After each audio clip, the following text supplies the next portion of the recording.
Halo Cinecrip, balik lagi sama gue Rashid Hari di Trailer Reaction. Yang kali ini bakal ngebahas sebuah first look ya, bukan trailer sebenarnya, tapi first look dari Tira, the first series dari jagat sinema Bumi Langit yang bakal tayang tahun depan di Disney Plus. Belum tahu tapi tanggalnya berapa, jumlah episodenya juga kayaknya belum di-reveal ya. Tapi kalau Disney superhero biasanya mungkin 6-8 episode per episode 30-40 menit mungkin itu prediksi yang random. BTW tidak ini sutradaranya adalah Zair Omar yang tahun 2018 lalu sempat bikin film berjudul Fly By Night. Itu film Malaysia, tapi ada beberapa nama yang penonton Indonesia tuh pasti cukup familiar di cast-nya, kayak Bron Palarai, terus ada juga Joko Anwar di situ. Nah, cast-nya sih Tira ini yang buat gue signifikan. Kita tahu ya, Bumi Langit ini kalau urusan cast adalah franchise film Indonesia yang paling gede, paling ambisius gitu. Di luar cast-cast Gundala sama Sri Asih tuh masih ada Chico Jericho, Nicholas Saputra, Dian Sastro.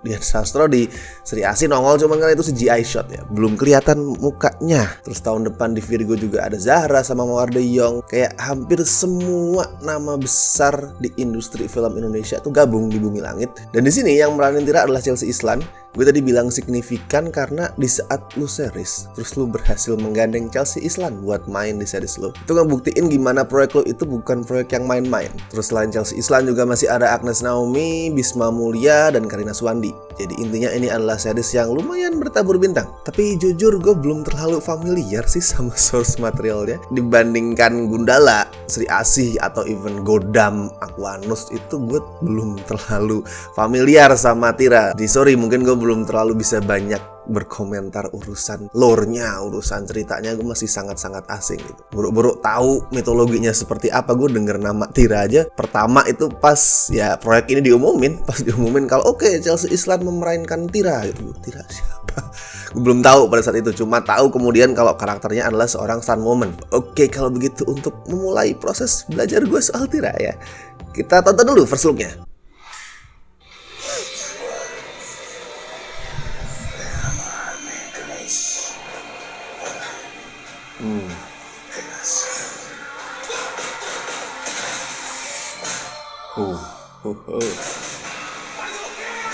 Ada Marcel ya. Okay. Well, that's it. Is that it? Apakah sudah? Bentar. Tapi ini ya. Tadi gue bilang gue nggak tahu soal Tira memang. Dan gue belum mencari tahu banyak juga ya. Gue memang pengen dikejutkan oleh marketingnya, oleh trailernya, first looknya, dan oleh seriesnya sendiri besok. Jadi gue belum terlalu banyak cari tahu selain soal castnya sama sutradaranya. Cuman oke, ini street level superhero ya. Gue cukup terkejut loh. Dan kayak ada kutukan something, oke.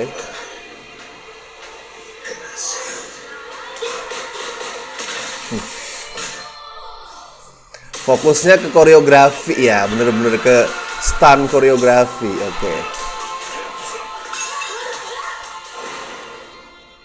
Gue pengen lihat looknya bisa berubah gitu ya looknya.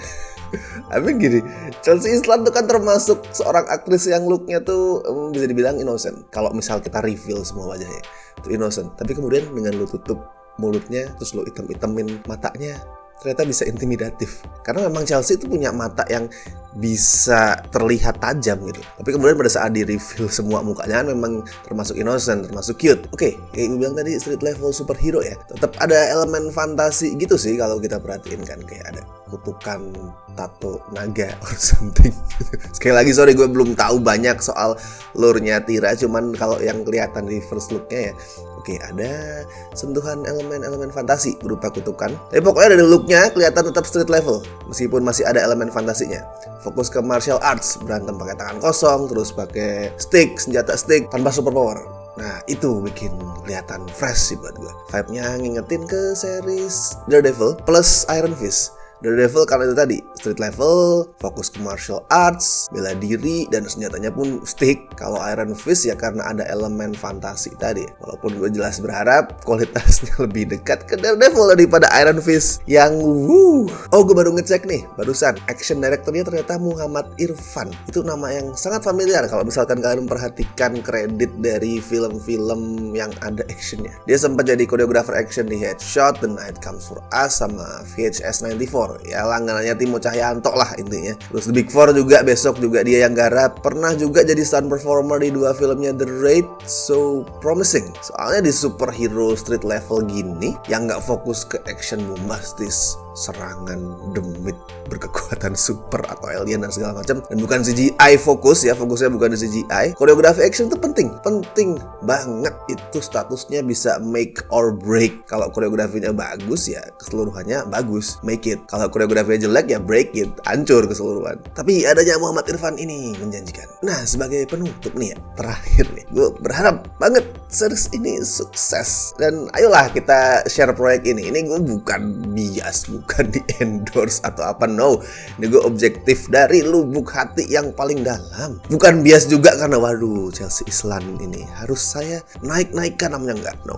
Ayo kita share proyek ini, kita let's say bahasa gampangnya promote lah, biar penontonnya banyak. Karena kita tahu, nih jujur-jujuran lah ya, kita sudah ungkap saja di sini, semua orang sudah tahu kalau penontonnya Sri Asih itu jauh di bawah ekspektasi. Dan Gundala pun walaupun tembus berapa sih itu 1,6 ya, 1,6 juta, itu karena termasuk mega budget juga, gue yakin profitnya dikit banget atau malah sebatas balik modal. Makanya Tira ini sama Virgo juga ya tahun depan yang rilis di bioskop bakal menentukan banget sih masa depan Bumi Langit. Gue nggak bilang di saat 2 judul ini gagal proyeknya bakal batal gitu, nggak, belum tentu juga. Cuma di saat 2 judul pertama yang itu bisa dibilang 2 judul yang paling high profile ya di antara yang udah di-announce sejauh ini, yang udah masuk produksi sejauh ini, di saat 2 judul itu performnya nggak terlalu bagus di box office, apalagi Sri Asih, kan bahaya gitu, risky. Bukan cuma Bumi Langit loh ini gue bahas, tapi masa depan skena film superhero Indonesia. Soalnya gini, di saat proyek seambisius ini, seambisius Bumi Langit, sebesar Bumi Langit, yang tadi udah gue bilang ya, punya cast itu bintang-bintang terbesar di industri film Indonesia. Hampir nggak ada bintang besar yang nggak terlibat di sini.